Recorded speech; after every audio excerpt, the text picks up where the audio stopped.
Je vais te raconter une histoire, celle de Coton et Cotonnette. Je vais commencer.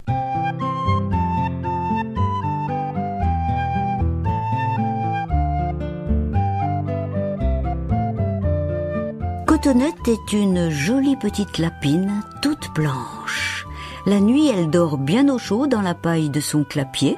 Le jour, elle mange de bonnes carottes, grignote des feuilles de salade et s'amuse avec ses copains. Aujourd'hui, on va jouer à cache-cache. Propose Raoul, un gros lapin à lunettes. Cache-cache, chouette, c'est mon jeu préféré. Dit Cotonnette. Mais à cause de sa blancheur, on ne voit qu'elle. Même quand elle se cache dans une botte de foin, il y a toujours un petit bout de ses oreilles qui dépasse. C'est toujours elle qui perd, cela ne l'abuse plus du tout.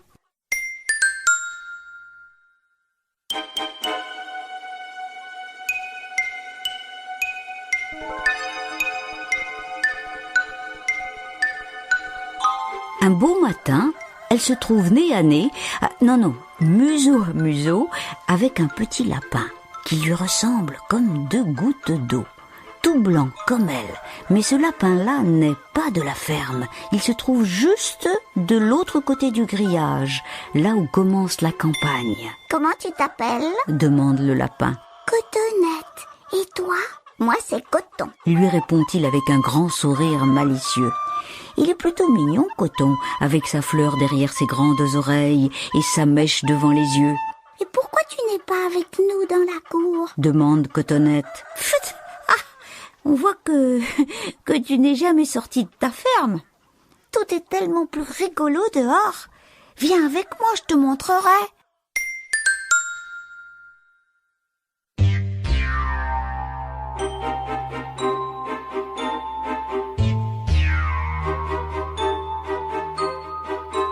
Tu es fou. Je n'ai pas le droit de sortir. Et que va dire Augustin le fermier quand il verra que je ne suis plus là? Demande la petite lapine toute craintive.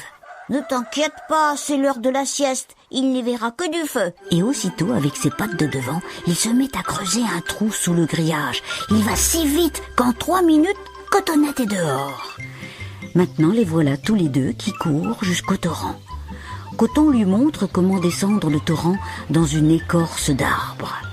Ce Coton est un sacré bricoleur. Avec un vieux cajot, il fabrique une balançoire qu'il suspend à la plus haute branche d'un pommier.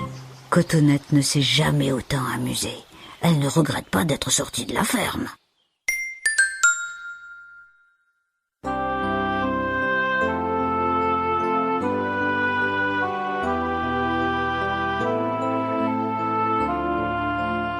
Mais le temps passe vite, trop vite. Le soleil baisse déjà et Cotonnette s'inquiète. Oh, il est tard maintenant. Je dois rentrer. Ramène-moi, s'il te plaît. Est-ce que tu reviendras demain jouer avec moi? S'inquiète Coton. Oh oui, bien sûr. Il faut juste que personne ne me voie sortir. Cette nuit-là, Cotonnette rêve qu'elle descend le torrent en canoë en compagnie de Coton. Pendant ce temps-là, le lapin a retrouvé son terrier et s'est endormi, en pensant, lui aussi, à sa nouvelle amie.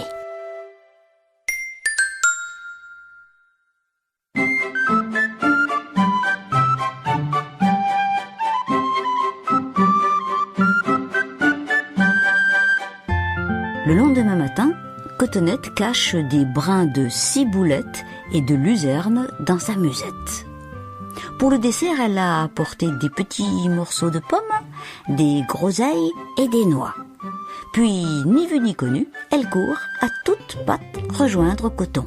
Un pique-nique au grand air, ça va me changer de la routine du clapier.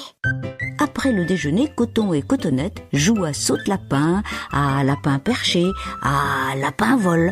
Et le soir, comme la veille, Coton raccompagne sagement son ami à la ferme.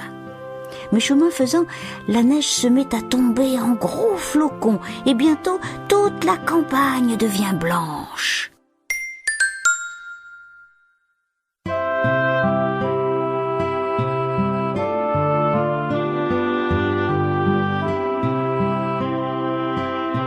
Chouette! Et si on faisait un lapin de neige? Propose Coton qui décidément ne pense qu'à s'amuser. Des noisettes pour les yeux une petite pomme pour le nez et 2 carottes pour les oreilles. On dirait Raoul, le gros lapin. Il ne manque plus que les lunettes. Remarque Cotonnette. Et s'il a faim, il pourra même manger son déguisement. Remarque Coton en riant.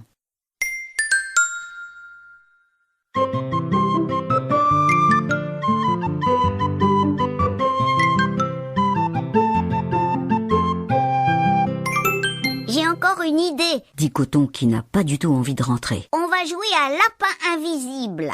C'est facile, comme nous sommes blancs tous les deux. Dans la neige, on va disparaître. Le premier qui trouve l'autre a gagné. C'est toi qui comptes. Dit-il en courant sous les flocons de neige. Cotonnette compte jusqu'à 9. 1, 2, 3, je ne regarde pas. 4, 5, 6, attention, je glisse. 7, 8, 9. Coton, où es-tu? Où es-tu? Je ne te vois plus.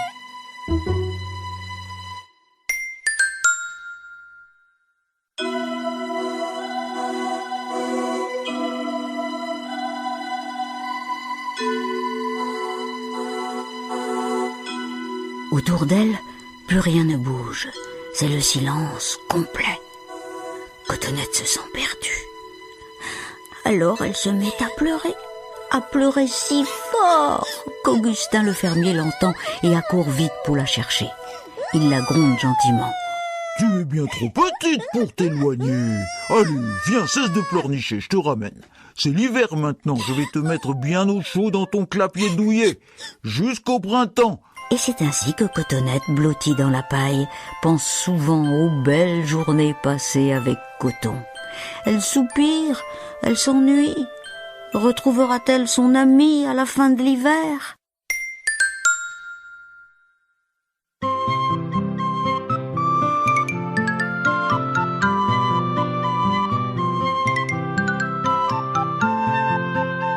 Un beau matin, à son réveil, Cotonnette sent les rayons du soleil lui réchauffer le pelage. Chouette, c'est le printemps. Et en effet, Augustin les libère pour qu'ils puissent tous jouer dans la cour de la ferme.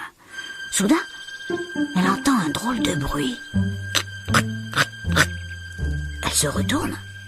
Mais qui est là de l'autre côté du grillage? Un lapin tout blanc, comme elle, avec une fleur derrière l'oreille et une mèche sur les yeux.